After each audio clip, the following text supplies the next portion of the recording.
Katanya kasusnya dulu 3.000 triliun katanya. Ini sih kalau pepatah di kampung nih. Baik lagi nih pepatahnya. Honda Soroko, Doto Sawolo gitu. Anaknya si Loko, bapaknya kebobo. KPK buktinya kurang kuat. Berarti KPK-nya yang ini dong, harus membuktikan dong. Kurang kuat bukti apa kebanyakan uang masuk itu? Orang yang misalkan dengan mempunyai kekayaan seharga sejumlah 100 juta ke bawah nggak usah kena pajak. Nanti misalkan yang 1 miliar pajaknya sekian persen, yang 2 miliar sekian persen bertingkat, nggak ada yang sistem begitu ya.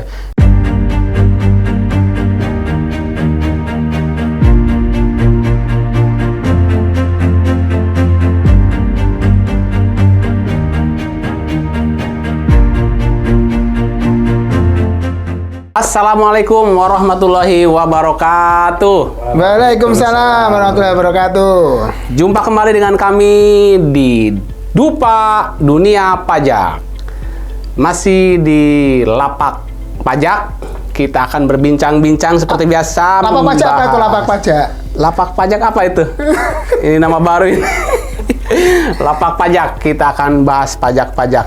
Ya. Di seluruh antara dunia tentunya. Yang lagi viral. Pokoknya terus ini. Tonton di channel kita, channel Lapak Pajak, segala masalah pajak kita bahas. Bahas tuntas. Ya nggak sampai tuntas. Ya pokoknya mah yang sedang viral minggu ini kita bahas sampai tuntas. Oke. Apalagi nih Kang Darsim? Biasa nih untuk berita pertama nih yang lagi viral di pekan ini dari Jakarta CNBC Indonesia. Mahkamah Agung menolak kasasi yang diajukan KPK terkait vonis mantan pejabat pajak Rafael Alun Trisambodo. Dalam putusan kasasi itu, MA juga memerintahkan KPK mengembalikan sejumlah aset yang disita, diantaranya rumah istri RAT, Erni Mike Torendek. Wih. Bener ya? Torondek, bukan Torendek. Salah sama orang salah gitu. Gimana dia penyebutan nama orang salah terus nih. MA juga memerintahkan KPK untuk mengembalikan barang bukti nomor 434, 436, dan 412 dalam kasus TPPU RAT. Barang bukti nomor 434 berupa uang 199 juta rupiah. Nomor 436 berupa uang 19,6 juta dan barang bukti nomor 412 adalah rumah di Jalan Simpruk Golf sekian lah. Berapa itu? 13. Nomor 29 Grogol Selatan, Kebayoran Lama, Jakarta Selatan seluas 766 meter persegi milik Erni. Yes. Wah, atas nama istrinya semua ini. Gimana? Lagian ini yang dikembalikan yang kecil-kecilnya aja ini tuh. Iya kan barang buktinya dikembalikan. Sayang istri itu berarti. Iya, bener sayang istri. Kalau Kang Darsim namanya istri semua hartanya? Harusnya. Jadi buat istri A, istri B gitu. Jadi harusnya ada para ustadz yang bilang katanya kita tuh punya harta tuh harus diatasnamakan istri semua. Karena ya biar nanti kalau dihisab kita nggak punya apa-apa, semuanya punya istri gitu. Jadi hisab kita enteng. Misalkan Mas Gopur nggak punya apa-apa, rumah semuanya. Kacau dia. Memberatkan istri dong. Jadi nanti istri yang dihisab berapa? Ustaz Darsim ya namanya ya. Saya pernah dengar. Nanti nggak punya rumah atas nama istri, mobil atas nama istri, pokoknya semua barang-barang atas nama istri. Oh, gitu. Untuk menghindari hisab nanti kita. Jadi kita lebih duluan cepat masuk surga. Ya katanya yang paling lama itu dihisab itu kan harta itu. Biasanya Kang Darsim biar cepat masuk surga, ketemu bidadari gitu ya. Atau cepat masuk neraka. Ini gimana Mas Pur ini? Kenapa nggak jadi begitu disita? Ya nggak apa-apa, dibalikin berarti kan menurut pengadilan, menurut Mahkamah Agung, bukti-buktinya dari KPK mungkin kurang kuat gitu. Oh ini ya. Pinter juga. Ini kan kasus pajak dikembalikan ini paling 0,000 sekian persen aja yang kembali ini. Ini kan yang dikembalikan barang bukti sama rumah kan. Rumahnya juga lumayan itu. Luasnya aja 766 meter di Simpruk kan. Simpruk Golf kan juga nggak murah itu. Cuma kemarin kan sempat viral juga rame. Waduh, enak ya yang korupsi kok bisa bebas, maksudnya bisa ini dibalikin hartanya, dibalikin yang disita oleh yang dikorupsi KPK gitu. Tapi kan ini putusan Mahkamah Agung, kita juga nggak tahu keputusan pengadilan, keputusan hakim. Sama lah kayak kemarin tuh kasus siapa itu? Yang pembunuhan tapi divonis bebas itu kan, yang ramai itu. Oh iya, yang anak anggota itu. Tanur. Hakimnya Pak Tanur ya? Bukan. Tanur itu siapanya yang bunuh? Tersangkanya ya? Yang tersangkanya itu. Ya itulah putusan pengadilan. Jadi misal nanti KPK ini tidak puas dengan putusan pengadilan ini, ya bisa mengajukan upaya ini ya. Tapi udah kasasi ini ya? Udah kasasi dia. Berarti udah harus dibebaskan. Ini dikembalikan tadi kan? Dikembalikan gitu. Oh, seperti itu. Kalau mau upaya hukum lanjutan ya setelah itu ya adanya kan peninjauan kembali tuh. Katanya kasusnya dulu 3.000 triliun katanya. Jangan hoax. Di berita. Tapi kan ini, kasus ini kan cukup ini ya, cukup menyita perhatian publik juga. Karena kasusnya berawal dari ini ya, kasus kriminal biasa ya. Ini sih kalau pepatah di kampung nih. Baik lagi nih pepatahnya. Honda Soroko, Dota Sewolo gitu. Anak ngasih rokok, bapaknya ke bawah. Aduh, bener deh. Anak celaka Dota Sawala gitu.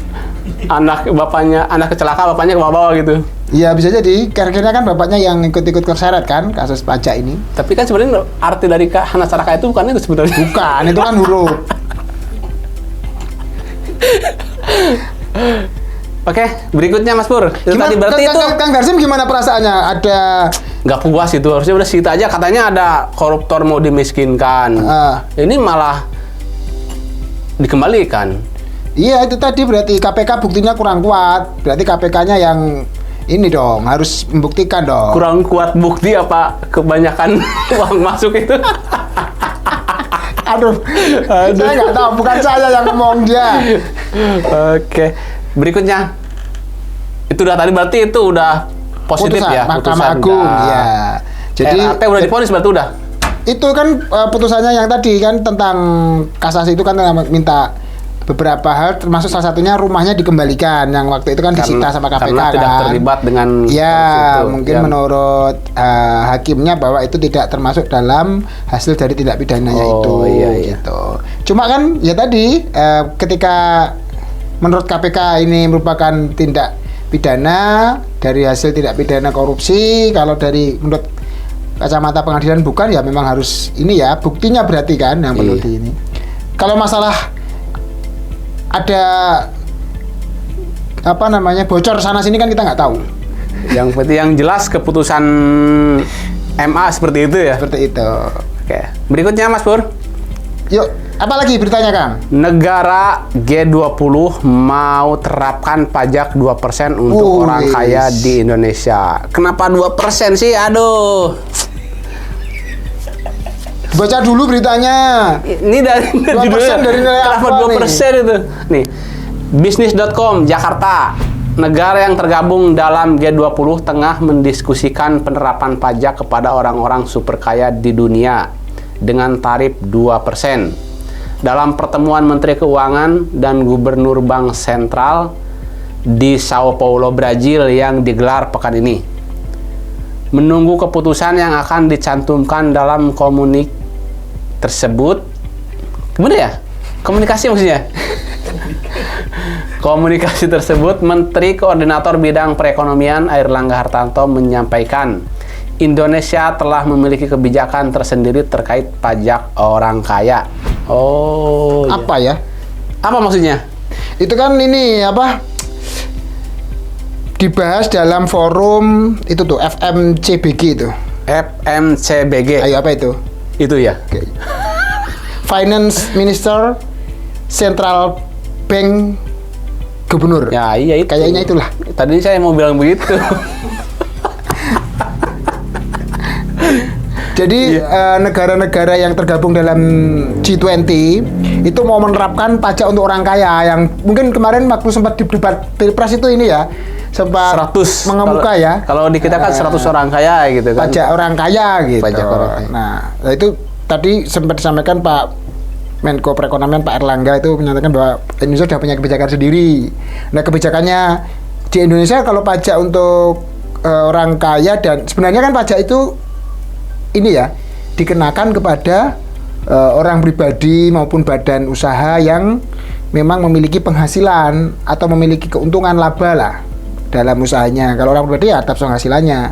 Nah, kalau kemudian ada pajak untuk orang kaya, ini maksudnya skemanya mau gimana? Jangan sampai ada peraturan yang double gitu loh. Di sini misal Kang Darsim nih masuk dalam kelompok orang kaya nih, secara penghasilan sudah dikenakan pajak, nanti mau dikenakan pajaknya lagi atas hartanya, kan jadi kayak double gitu loh. Ya. Iya. Tetapi kalau memang mau kemudian mau menerapkan yang disampaikan dalam forum Menteri Keuangan dan Gubernur Bank Sentral ini, yang 2% itu ke negara-negara G20 ini, ya harus tak jelas mekanismenya. Kalau mau diterapkan, ya berarti ada aturan khusus lah. Ada aturan khusus atau pengecualian atas aturan-aturan yang sekarang berlaku secara umum di Indonesia atas pajak itu. Jadi memang akan berdiri sendiri nih. Misal untuk orang-orang yang dengan harta nilainya sekian, pajaknya sekian. Nanti dihitung dulu pajaknya. Kalau secara umum setiap tahun ini pajaknya kok nggak ada 2% nih, cuma 1% dari nilai ininya. Oh, berarti kurang bayar 1%. Yang 1% disuruh bayar sendiri, misalnya seperti itu. Itu bisa, atau skema yang lain lah. Yang intinya bahwa supaya ada keseimbangan. Jadi orang yang penghasilannya tinggi ya pajaknya tinggi, orang yang penghasilannya rendah pajaknya rendah gitu. Ini kan Indonesia siapa apa enggak? Nah, kalau kata Pak Menko Perekonomian tadi kan kita sudah punya aturan tersendiri kan. Cuma kalau Indonesia sudah masuk dalam kelompok negara-negara G20 ya, alangkah baiknya ini memang ini ya tadi, kalaupun memang ada aturan tentang pajak orang kaya yang bersifat spesifik atau khusus, ya untuk aturan-aturan yang sekarang sudah berlaku di Indonesia itu pun harus dipertimbangkan. Artinya jangan sampai ada pajak yang bersifat double, sehingga orang-orang nanti akan kok saya kena pajak 2 kali kan begitu. Enggak, kalau menurut saya gimana sih kalau misalkan pajak ini termasuk apalagi semuanya gitu ya, yang orang yang misalkan dengan mempunyai kekayaan sejumlah 100 juta ke bawah nggak usah kena pajak. Nanti misalkan yang 1 miliar pajaknya sekian persen, yang 2 miliar sekian persen, bertingkat, nggak ada yang sistem begitu ya? Ya nggak, karena setiap negara sistem berbeda-beda. Makanya ini kan mau dikelompokkan. Kalau ini kaya, saya rasa yang dianggap orang kaya ini hartanya gede banget kan. Ya kayak pajak, kayak zakat lah. Zakat atas harta itu kan tahunan ya. Nah, tahunan kan. Setelah 1 tahun dimiliki, misal hartanya sudah memenuhi nisabnya berapa? 83 ya, 22 atau 23 gram emas itu. 90 gram. Nah, iya, mending dinaikin. Jangan sembarangan. 83 atau berapa gram emas. Nah, itu kalau di ini ya, menurut aturan Islam ya, di zakat seperti itu kan. Zakat atas harta gitu. Ya sama, kalau nanti pengenaan pajak untuk orang kaya ini bagaimana? Kalau orang kaya ini yang dimaksud dia punya penghasilan dari mana aja nih? Dari investasi ini, semuanya sudah kena pajak ya. Untuk apa dipajakin lagi, kan? Iya. Orang beli ini misal obligasi, terus setiap tahun dapat bunga obligasi, atau mendepositokan uangnya setiap tahun atau setiap bulan dapat bunga deposito, itu kan udah dipotong pajak. Iya. Masa mau dikenai pajak lagi gitu? Makanya kalau mau memang aturan khusus untuk orang kaya, ya kita terlihat tadi skemanya seperti apa, nah, gitu. Tapi gitu ya, kan. Sistem seperti ini saya rasa kalau untuk masyarakat menengah ke bawah sangat setuju dengan adanya ini. Apalagi karena di Indonesia gitu. Udah orang. Ya tetap aja, jangan sampai kita zolim juga lah. Orang yang udah kena pajak ya sudah. Misalkan Darsim setahun ini punya penghasilan 1 miliar, dari mana? Bunga deposito, bunga tabungan, bunga obligasi, nyewain rumah, nyewain ruko, itu kan semua udah dipotong pajak itu. Enggak, maksudnya harusnya gini, kalau untuk yang orang kaya ya gitu, tuh dengan kekayaan yang udah minimal 1 miliar ke atas gitu lah ya. Itu mau usahanya sedang down, usahanya menghasilkan, itu pajaknya tetap jadi harusnya. Ya rugi dong, kan jadinya kasihan dong. Orang nggak penghasilannya rugi, itu kan hartanya di harta tabungan, masa kena pajak? Tahun depan kena pajak lagi, tuh habis nanti. Makanya pajak itu kan yang dikenakan atas penghasilan kan. bukan atas harta Benci banget sama orang kalian. kaya. Saya ini Kayaknya dia nggak suka banget sama orang kaya. ini bukan benci dengan orang kaya, ini lebih ke pembelaan saya terhadap orang-orang miskin. Gitu maksudnya. Bener nggak guys? Biar orang-orang yang menangkap tuh nggak usah terbebani dengan pajak, ya. Wong biar dia nih, biar orang-orang kaya aja yang bayar pajak. Pendekar maksudnya, wong cilik maaf ya. dia. Ini tenang, wong cilik tak bela wong cilik.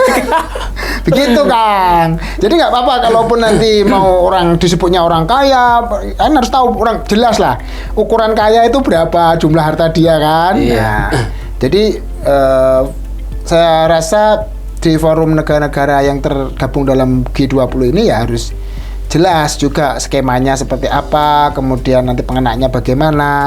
Kalau di Indonesia sendiri kan sudah ada aturan memang ya. Tadi kita sebutkan Pak Erlangga sendiri yang Menko Perekonomian juga kita sudah punya aturan gitu. Cuma memang menyebutnya bukan pajak untuk orang kaya. Ya pajak semuanya bagi Pajak. yang sudah punya penghasilan ya kena pajak. Kalau penghasilanmu kecil, pajakmu ya kecil. Penghasilanmu gede, pajakmu ya gede gitu aja. Oke, Gitu, Kak. terima kasih penjelasannya Mas. Jadi ya teman-teman tuh dia tadi ya pajak untuk orang kaya 2%. Ya mudah-mudahan kebijakan nanti rakyat kecil nggak usah bayar pajak lah di Indonesia biar orang kaya aja yang nanggung. Oke Kang. Oke, Ya. itu dia tadi pembahasan yang mengenai pajak yang lagi viral di pekan ini ya. Terima kasih Mas Gopur Sama-sama Kang penjelasannya. Darsim. Cukup mencerahkan sekali ya guys. Iya. Sekian dari kami. Assalamualaikum warahmatullahi wabarakatuh. Sama.